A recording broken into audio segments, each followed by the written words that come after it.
Hello everyone, welcome back to Duthie Aquatics. Sorry it's been so long since I've uploaded a video, but we've got a lovely hot day here in Australia at the moment, so I thought I'd do a small video on how to set up a frog pond.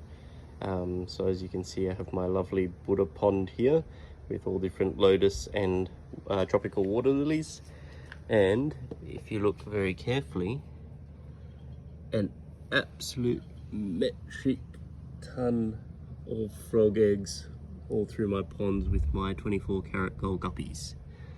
Oh, one of the lotuses is open. So this is my white lotus. I naturally got white lotus flowers for my Buddha pond, mainly because of Avatar. So if you know the white lotus, you know, there you go. So it was very easy to set up a frog pond because all you need is any body of water that is easily accessible to frogs with some vegetation around. So as you can see, ample vegetation both outside and inside the pond. And the really important thing is for a frog pond is making sure that the frogs have a way of getting out of the pond, because getting into the pond is usually pretty easy for frogs. It's getting out that can actually be quite difficult. So if you ever have issues with frogs drowning in your pond, it's usually because the sides of the pond are too hard to get out of.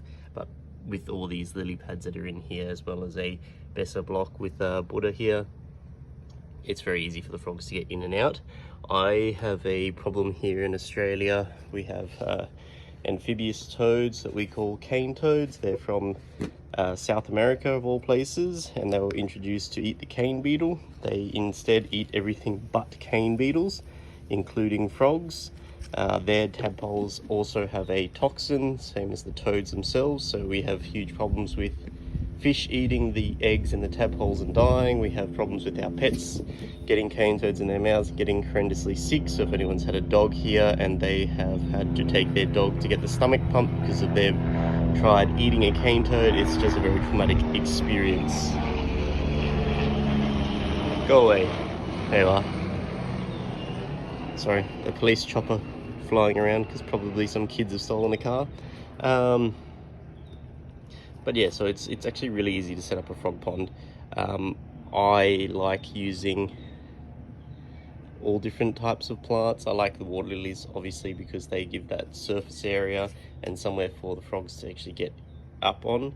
But really, you can use any plants. Even ponds with Vallisneria have done quite well. Hornwort. I'll show you some of the other ponds I've got over here. So I've got rush in here and hornwort. I will not get frogs actually laying eggs in this pond for one very simple reason. Actually, there's two very simple reasons. There's two goldfish in this pond, and goldfish are incompatible with frog ponds. So fish that are compatible with a frog pond are obviously your rice fish, your minnows such as white clouds, platies, mollies, guppies. If the temperature is adequate in your area, you can have them in your frog pond and they're not going to hurt anything. Just on a side note, these are, hopefully they're showing up, I can't see, my bucket full of platinum rice fish. And in this one there is some orange rice fish, but there's way less in there because these ones came from parents that are much bigger. So I'll do a video on how to breed rice fish. It's really simple, but I'll do the frog pond today. So this is another pond that I get some frogs in, not as many as this pond here for obvious reasons. The more surface area you have with lily pads and easy to get up on perches, the more frogs you're going to have. There's actually two frogs here. Hopefully I can get in on him. So just on the side here is one little frog. And despite its size, it is horrendously loud because this is my bedroom window there. I have to keep the glass closed all night, otherwise I'll be deaf in the morning. And here is another one. So these are eastern saged frogs, I believe, that they got identified as.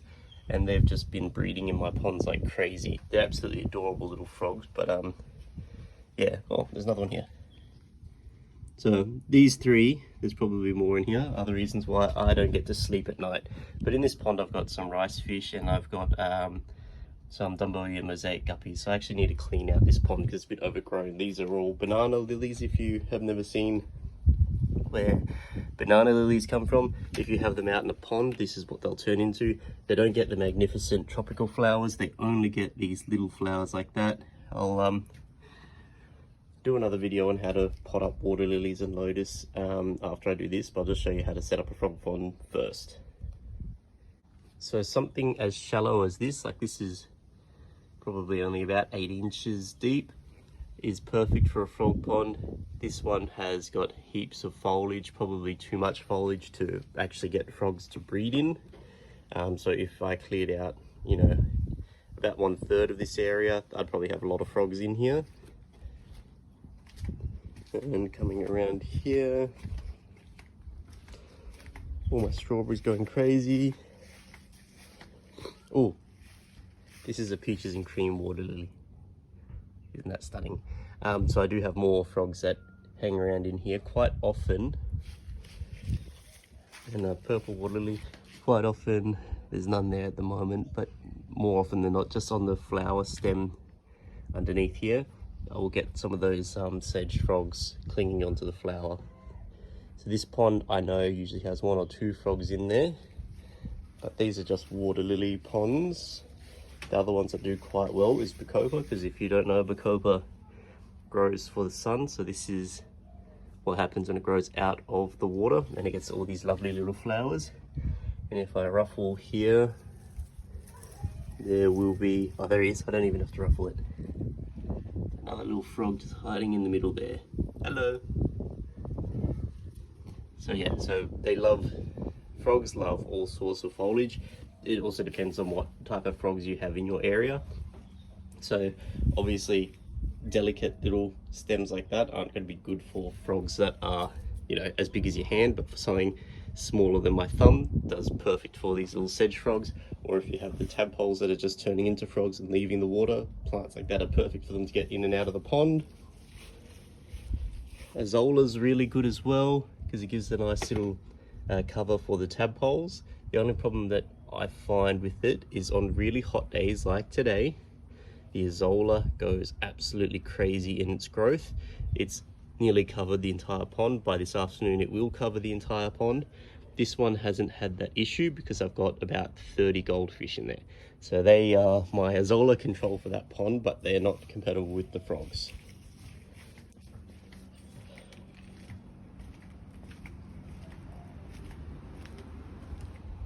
Even actually, so this really thirsty plant here and these ones here are actually bald cypress.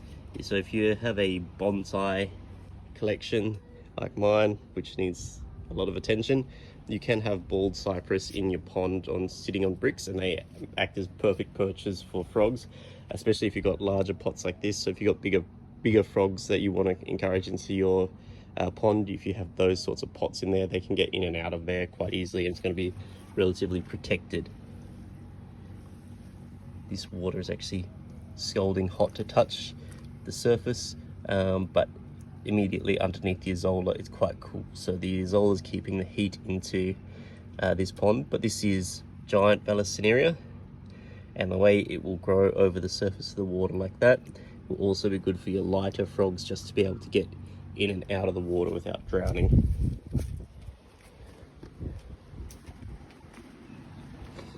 Again, more water lilies. There are some frogs that hang around here. I get 3 types of frogs in my ponds here. So the eastern sage frogs, which is those tiny little ones I just showed you. I get rocket frogs, which are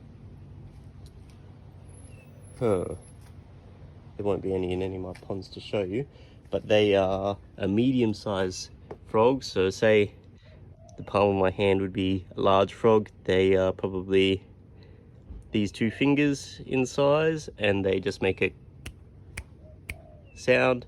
And at a glance, if you saw them, you'd think they're a cane toad, but they're actually a frog. The biggest difference is on the sides of their head. They don't have the poison glands. So this right here is a cane toad. Disgusting. So it's going to meet its maker, but you can see what I'm talking about with the poison sacs just on the sides of its head like that. These toads are absolutely horrible. If you got a goldfish, large goldfish, sometimes they try to molest your goldfish, and I mean that in the literal term, because even a dried up dead corpse on the road of another cane toad, they will still try to mate with that. So they are very prolific toads. The other type of frog we get here is the big Australian green tree frog, which usually actually lives in the downpipe during the day, and you hear it because it's got a very deep croak. But I haven't seen them hanging around in my ponds as of yet. I've got some footage because most of the frogs are nocturnal, for obvious reasons, because as you can see, not a cloud in the sky, and it is scorching today, so none of the frogs are really going to be that active. And these are some fantails that I just got in. Absolutely adorable. I'll have to give them some food. I've got some shade netting going over the pond just because it is actually that hot here in Australia that you can cook your goldfish if you don't have enough cover or green water for them. This one is water wisteria. Again, it's just a good little cover for the frogs. Anything that will go up onto the sides of your vessel will work. People will use PVC piping in, so like they'll stick PVC pipes in like that with a little U-bend so that they've got cover for that. They're good for larger frogs. I'd probably go with something like bamboo rather than the PVC piping, simply because the grooves in the bamboo are going to be easier for the frog's feet to actually adhere to and get in and out of, because sometimes those PVC pipes will be quite slippery and the frogs will have a great deal of difficulty getting in and out of the pond, and it's very unpleasant to come to your pond and find a whole bunch of dead frogs in your pond. So apart from plants, you can get pieces of driftwood like that, sit them on the outside of your pond like that, and one on the inside to go like that. And that's another good way to help the frogs get in and out of your pond. You can use rocks as well, so like a large stone like that would work as well. Just anything so that they're not having to have a sheer climb up a smooth surface like that. So if you have elevated ponds like this, you're going to prevent things like cane toads getting into there, but frogs, obviously small ones like that, or other frogs, they're quite good at climbing, so they shouldn't have that much difficulty getting in, especially if you've got brickwork behind your pond. But yeah, you just want to stop things you don't want getting into the pond. So that's mainly you know, your competition from toads here in Australia.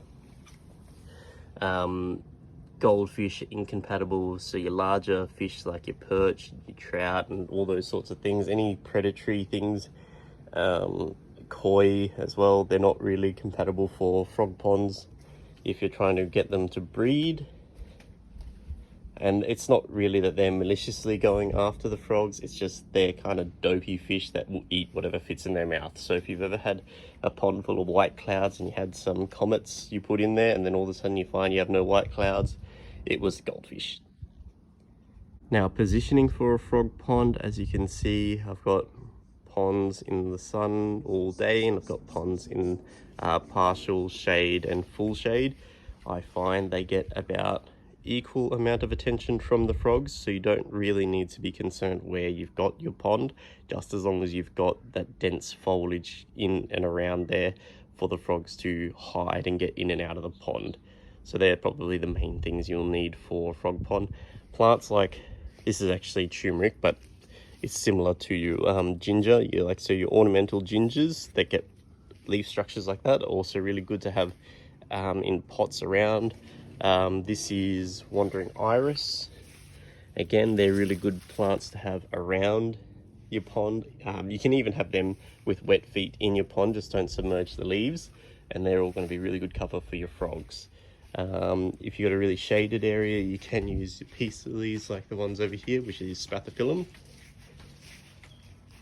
So you get nice white flowers and broad leaves. They're really good cover for your frogs.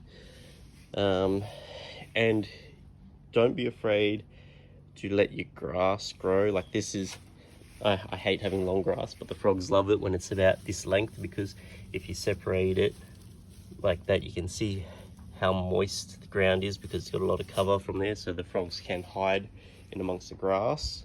The rocket frogs that we get here particularly like to hide in amongst the grass during the day, and then they come out at night and jump into the ponds. So that's how I set up my frog ponds. I actually didn't intentionally set up the frog ponds, but I found this actually works well, and I've noticed there's a lot of overlapping between the frogs that go to my like certain ponds that I've set up certain ways. So obviously lots of cover on the surface, such as this one has done quite well. Again, there's a lot of surface coverage in there with plants, and that again gets a lot of frogs. And then where I showed you where the eggs were around the other side of my house as well. So yeah, the only ones that don't get any attention is obviously the goldfish ponds, because goldfish are incompatible with the frogs. They kind of, like my goldfish too small, they might nibble at the feet of the frogs, but they're not going to actually eat the frogs. And obviously goldfish not having teeth, they're not going to rip the arms and legs off the frogs at the size that they are.